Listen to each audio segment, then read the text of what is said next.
날마다 속는 샘물 오늘 큐티 말씀은 고린도전서 9장 15절부터 23절까지입니다. 큐티를 하시고 난 다음에 메시지를 들으셔도 좋고요. 메시지를 듣고 난 다음에 큐티를 하셔도 좋습니다. 중요한 것은 큐티를 하는 것이겠죠. 저는 개인적으로 큐티를 하면서 어렵게 느껴지는 건 꾸준히 하는 거예요. 저도 가끔씩 큐티를 방학할 때가 있습니다. 큐티의 위기는 큐티를 하면서도 형식적이고 메마를 때가 온다는 겁니다. 은혜가 안 되는 때가 있어요. 은혜가 될 때는 너무 좋죠. 전날부터 내일 큐티 말씀이 기대가 됩니다. 메마른 큐티에 대한 몇 가지 처방이 있는데요. 그 중에 하나는 기도입니다. 큐티는 말씀 묵상의 핵심인데 사실은 기도로 채워지지 않으면, 성령님이 내 마음에 온기를 주시지 않으면 큐티가 메말라집니다. 말씀을 깨닫는 지혜는 성령님이 하시는 거거든요. 그래서 큐티 공식이 있습니다. 기도가 약해지면 큐티가 메마른다. 큐티 시작할 때 기도로 시작하시고 마칠 때 5분 이상 기도하기. 꾸준한 큐티로 주님과 더 깊은 교제의 시간을 누리시기를 축복합니다. 잠시 기도하겠습니다. 하나님 아버지, 오늘도 하나님의 말씀을 묵상합니다. 생명의 떡을 먹고 영원히 목마르지 않을 생수를 마시는 시간이 되게 하옵소서.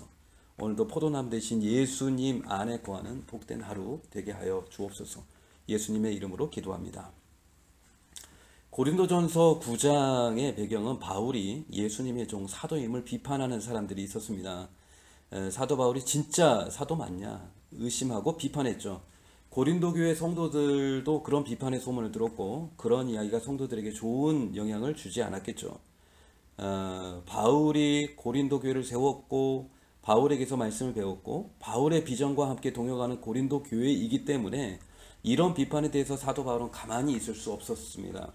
그래서 9장에 내가 사도 맞다, 내가 예수님을 만났다, 내가 예수님으로부터 이방인을 위한 사도로 택정함을 받았고 부르심을 받았다, 내가 한 사역을 봐라, 나의 복음의 열매를 봐라, 너희들이 내가 사도임을 입증하는 증인들이다 라고 주장하고 있습니다.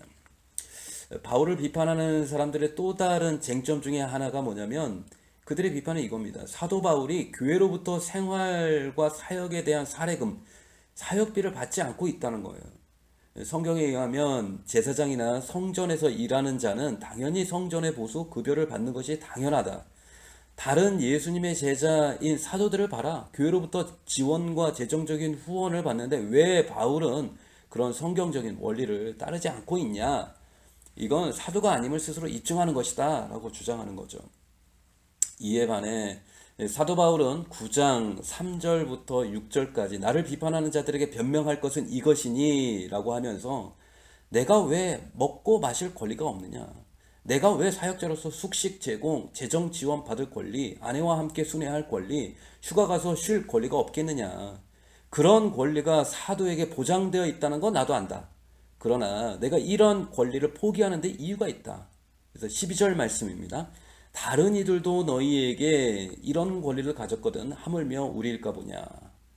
사도인 내게도 권리가 있다. 그러나 내가 이 권리를 쓰지 아니하고 범사에 참는 것은 그리스도의 복음에 아무 장애가 없게 하려 함이로다. 복음을 위해서 교회에 부담을 주지 않으려고, 교회가 복음 사역에 집중하도록 하기 위해서, 이것이 나의 당연히 보장된 사도적 권리를 내려놓은 이유다라고 말씀하고 있는 것입니다. 정말 대단하죠. 바울이 말도 안 되는 비판을 들어가면서도 권리 포기한 이유가 바로 이것이죠. 바울에게는 자신의 권리를 챙기고 보장받는 것보다 더 중요한 게 있었다는 겁니다. 복음 전파, 영혼 구원, 하나님 나라를 성취하는 것이죠. 저는 고린도전서 큐티를 하면서 바울의 말씀을 묵상하면서 자꾸 고민하는 게 이겁니다. 참된 성도의 삶은 무엇인가? 성숙한 그리스도인의 삶은 무엇인가? 나는 주님과 복음을 위해서 무엇을 포기했는가? 뭘 내려놨는가? 주님을 따르는 것은 좁은 문, 좁은 길을 걷는 것인데, 내 뜻을 꺾고 주님과 매일매일 동행하는 것인데, 나는 오늘 뭘 내려놔야 되는가? 나는 오늘 나의 어떤 권리를 포기해야 되는가? 내 시간, 내 물질, 내 자유, 내게 보장된 것들, 내가 마땅히 누려야 될 것들, 사도 바울을 보면서 다시 한번 제 자신의 믿음과 삶을 돌아보게 됩니다. 오늘 큐티 본문으로 넘어가겠습니다. 16절 바울은 말합니다. 내가 복음을 전할지라도 자랑할 게 없다. 칭찬받을 것도 없다. 왜냐하면 사도로서 부득불 당연히 해야 할 일이기 때문이다. 오히려 사도로서 복음 전하지 않으면 내게 화가 있다. 책망만 있다. 그렇게 말씀하는 겁니다. 이 말씀을 보면서 자신의 사도직에 대한 자부심이 저는 느껴져요. 성도는 성도로서의 자부심, 프라이드가 있어야 되는데 마치 이런 거죠. 성도가 성도로서 전도하고 예배하고 말씀 보는 거 그거 뭐 당연한 거 아니야? 그거 뭐 칭찬받을 일이야? 이렇게 말하는 거 그런 느낌이죠. 하여튼 바울은 대단합니다. 18절 말씀이 오늘 중요한 말씀인데요. 그런즉 내 상이 무엇이냐?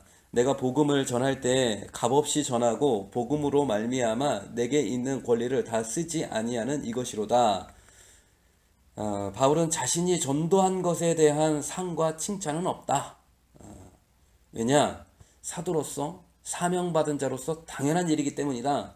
오히려 안 하면 화와 책망이 있을 뿐이다. 대신 내가 소망하는 상급과 칭찬이 있다.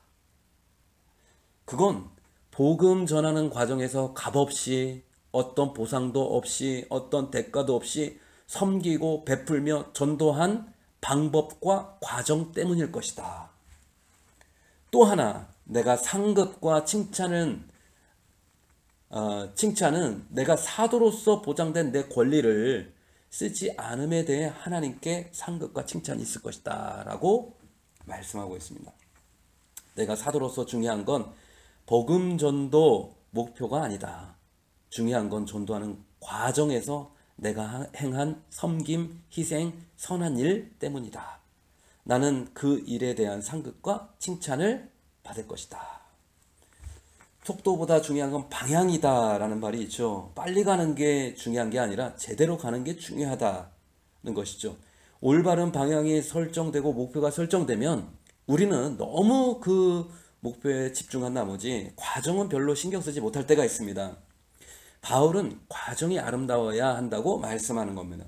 나는 유대인에게는 유대인처럼 이방인에게는 이방인처럼 약한 자에게는 약한 자처럼 낮은 자세로 그들의 눈높이에 맞춰 섬기면서 전도했다라고 오늘 본문의 말씀에서 이야기하고 있습니다. 교회 사역, 신앙생활을 하면서 깨닫는 것은 정말 은혜가 되는 것은 결과가 아닐 때가 있어요. 진짜 은혜가 되는 것은 과정이 아름다워야 정말 은혜가 된다는 겁니다.